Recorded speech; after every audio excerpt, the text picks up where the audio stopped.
Untuk informasi lebih lengkap dan berita terkait, klik link di deskripsi. Jangan lupa subscribe channel kami di YouTube dan juga install aplikasi CNBC Indonesia di Google Play Store dan App Store untuk mengikuti perkembangan berita ekonomi dan bisnis terkini. Bangkitnya ekonomi sang naga dari negeri timur di tengah negara-negara dengan ekonomi besar dan negara secara umum di tingkat global yang belum mengumumkan pertumbuhan ekonomi dan PDB mereka di sepanjang tahun 2020.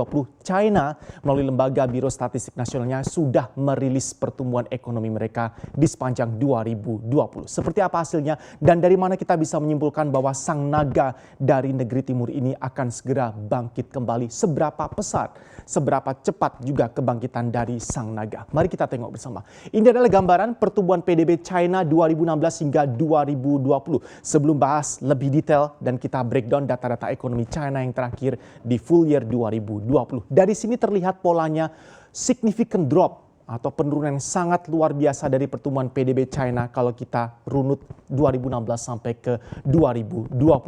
Kalau kita lihat ini angka-angkanya selalu bertahan di 6%-an untuk pertumbuhan PDB tahunan dari China. Dimulai dari 2016 6,7, meningkat di 2017 6,9, 6,6, 6,1 sampai ada penurunan yang sangat drastis di tahun kemarin 2020 2,3%. Apakah ini angka yang ironis atau sangat menyedihkan? Ternyata tidak juga. Meskipun ini bukan hal yang membanggakan bagi China, tapi bagaimanapun di tengah gejolak pandemi, penyebaran virus yang belum bisa tertekan juga, bagaimanapun China berhasil unggul keluar sebagai sejauh ini ya, satu-satunya negara yang bebas atau terbebas dari kontraksi ekonomi akibat situasi pandemi 2020. Ini gambarannya, polanya dari yang melonjak, kemudian ada penurunan yang signifikan hingga terakhir di 2,3% untuk pertumbuhan PDB. Sekarang kita breakdown lebih detail. Ini pertumbuhan PDB China di sepanjang 2020 kalau kita bongkar kuartal per kuartal. Kuartal pertama di mana kita ketahui adalah kuartal yang paling berat bagi semua dunia, khususnya China. Karena sejak Desember sebenarnya sudah ada laporan temuan penyakit yang diakibatkan oleh virus di kota Wuhan, China. Kontraksinya, negatifnya, ini bisa dikatakan gila-gilaannya karena turunnya sampai ke 6,8% di kuartal pertama. Kemudian pemerintah China langsung mengambil tindakan yang sangat tegas dengan cara melakukan mulai ada pembatasan-pembatasan yang sangat ketat sampai ke penutupan beberapa wilayah di negara tersebut dengan istilah lockdown. Lockdown dilakukan tetapi bagaimanapun ternyata roda ekonomi bisa tertolong. Meskipun di awal impact-nya sangat besar bagi roda perekonomian ekonomi. Ketika lockdown berlaku, mulai berlangsung 6,8 langsung dihajar ekonomi China turun ke zona negatifnya. Ketika berjalan masuk ke kuartal kedua, sepertinya efektivitas dari lockdown dan pembatasan dilakukan sangat ketat oleh pemerintah komunis China mulai membuahkan hasil. Di tengah pertumbuhan PDB kuartal kedua negara-negara dunia sesudah pandemi menghampiri sangat-sangat terkontraksi, malah justru PDB China sudah bisa berbalik arah dan langsung menuju ke 3,2% di kuartal kedua. Kemudian langkah stimulus fiskal dan moneter serta kebijakan-kebijakan fleksibilitas yang diberikan oleh pemerintah komunis China kembali membuahkan hasil dengan kuartal ketiga meningkat pertumbuhan ekonomi mereka di 4,9%. Dan penentu dan kuncinya ada di sini 6,5% di kuartal keempat. Kuartal keempat seakan menjadi gong penutup tahun 2020 yang mengkonfirmasi bahwa China mulai bangkit. Karena dengan adanya pertumbuhan ekonomi kuartal terakhir di 6,5% ini berhasil menyelamatkan China dari kontraksi. Dan sejauh ini China tampil sebagai satu-satunya negara yang bebas dari kontraksi ekonomi. Meskipun diantar di pertumbuhan ekonomi yang tidak sesuai dengan ekspektasi dan bahkan dianggap terendah sejak 1979 kematian sang pemimpin besar Mao Zedong. Pertumbuhan PDB 2020 di 2,3%. Meskipun terjun bebas, tetapi ini dianggap terbaik di dunia karena bebas dari kontraksi tadi. Ini adalah pertumbuhan PDB yang tidak dibanggakan oleh China meskipun mereka selamat dari kontraksi ekonomi. 2,3% ini adalah terendah sejak 1979 berdekade-dekade lalu. Bahkan ini juga terendah kalau kita bandingkan dengan pertumbuhan China ketika ekonominya terpuruk akibat kejadian Tiananmen Square. menumpas gerakan anti pro-demokrasi di 1990. Waktu kejadian Tiananmen Square, ekonomi China juga terpuruk sampai waktu itu ada di 3,9%. Ini pun masih di bawah tahun 90-an di 3,9%. Kemudian kita lihat, ini adalah detail breakdown dari data ekonomi China sepanjang 2020 yang akhirnya mengantarkan pertumbuhan PDB mereka di 2,3%. Output industri meningkat di 2,8% sepanjang tahun 2020. Ini banyak terkontribusi tersumbang juga di Desember dengan peningkatan di 7,3%. Sekali lagi kuartal keempat menjadi main kontributor dari positifnya data ekonomi China di sepanjang 2020.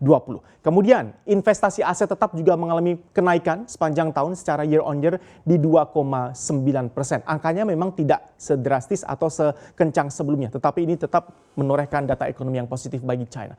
Tingkat pengangguran sampai per akhir Desember bisa ditekan sampai ke angka 5,2%. Anda bayangkan penduduk China dengan jumlah penduduk terbesar sedunia ini bisa menekan tingkat penganggurannya, meskipun ini juga bukan angka yang mereka banggakan, tapi ada di 5,2%. Dan dianggap pretty secure, cukup aman untuk situasi pandemi seperti ini. Meskipun ini juga menjadi kekhawatiran tersendiri bagi pemerintah komunis China. Next kita breakdown lagi datanya. Kinerja ekspor naik di 3,6%. Di tengah terbatasnya ruang gerak negara-negara di tingkat dunia akibat pandemi dan mobilitas yang benar-benar dihentikan, China malah justru bisa menorehkan kinerja ekspor yang bertumbuh sepanjang tahun di 3,6%. Ini didorong banyak juga oleh permintaan global yang naik cukup signifikan di sepanjang 2020 di masa pandemi untuk produk-produk made in China seperti alat kesehatan, ada masker made in China dan juga persediaan medis, di mana malah justru permintaan dari negara-negara yang tertutup tadi, terlockdown, akhirnya malah memicu permintaan melonjak tinggi. Kemudian para eksportir China juga menerapkan strategi bisnis yang sangat luar biasa di tengah situasi yang penuh tekanan. Mereka malah justru akhirnya sepanjang 2020 bisa mengambil pangsa pasar dari para pesaing, di mana negara-negara mereka masih menghadapi pembatasan akibat pandemi dan China malah bisa berjaya meningkatkan kinerja ekspor mereka. Belanja retail tetapi dilaporkan bagaimanapun terjadi penurunan di 2,8% di sepanjang 2020. Bagaimana tidak, karena lockdown juga sudah dilakukan oleh pemerintah China sehingga konsumsi masyarakat untuk melakukan retail secara langsung berkurang. Bagaimanapun ada katalis positif karena di Desember belanja retail di negara China mengalami peningkatan di 4,6%. Angka ini juga bukan angka yang mengesankan bagi mereka karena dianggap selama bulan Desember ini ternyata musim dinginnya berlangsung lebih dingin dari biasanya dan mobilitasnya juga belum sebebas sebelumnya sehingga mengakibatkan kenaikan belanja retailnya di 4,6% dan mengantarkan satu tahun penuh penurunan 2,8%. Bagaimanapun ini juga pernah kita jadikan case study bersama, siapa yang menuai berkah di tengah masa pandemi. Ternyata online bisnis atau daring ini menuai berkah dan terbukti ternyata mereka punya kekuatan tertentu ketika mobilitas manusia secara fisik dibatasi. Karena penjualan daring di sepanjang 2020 di negara China mengalami peningkatan di 14,8%. Ini sekaligus mengukuhkan bahwa online bisnis ini ternyata punya kekuatan surviving power yang luar biasa di tengah masa pandemi. Produksi pabrik, tadi kita tahu permintaan produk-produk made in China meningkat drastis. Ini mendorong produksi pabrik juga berproduksi lebih tinggi lagi, bisa diantar ke 2,8% dengan pertumbuhan produksi pabrik di 7,3%. Dengan torehan data-data positif ekonomi China sepanjang 2020 ini mengantarkan China sepertinya speednya akan lebih cepat dalam tanda kutip menyalip pangsa pasar yang dimiliki oleh Amerika Serikat. Ini China bisa menyalip Amerika Serikat nanti di 2008 atau 2 tahun lebih awal dari proyeksi IMF. Jadi IMF mempercepat proyeksi bahwa China akan bisa unggul dari sisi kekuatan dan juga ukuran ekonomi dari Amerika Serikat di 2028. Apa yang mengantarkan IMF yakin bahwa China bisa cepat menyalip Amerika Serikat? Karena kalau kita lihat dengan ekspektasi pertumbuhan PDB 2020 dari tingkat global, ini kalau kita berbicara output ekonomi global, World Bank memproyeksi seluruh dunia ini pertumbuhan PDB-nya, outputnya minus atau kontraksi 4,2%. Sementara kalau China 2020 masih bisa menorehkan pertumbuhan ekonomi di 2,3% tadi, ini menempatkan pangsa ekonomi China di dunia, sumbangan China terhadap pasar dunia ini di 14,5%. Sementara Amerika Serikat di 22%. Ini masih unggul sementara, tapi China punya potensi untuk segera menyalipnya. Pertumbuhan PDB meskipun hanya di 2,3% ini ternyata juga ada di atas ekspektasi pasar di 2,1%. Proyeksi IMF untuk 2021 mengapa dikatakan negeri naga ini akan segera bangkit karena proyeksinya untuk sepanjang 2021 bisa jadi ada di atas 8% dan penentu utamanya ada di kuartal 1 2021.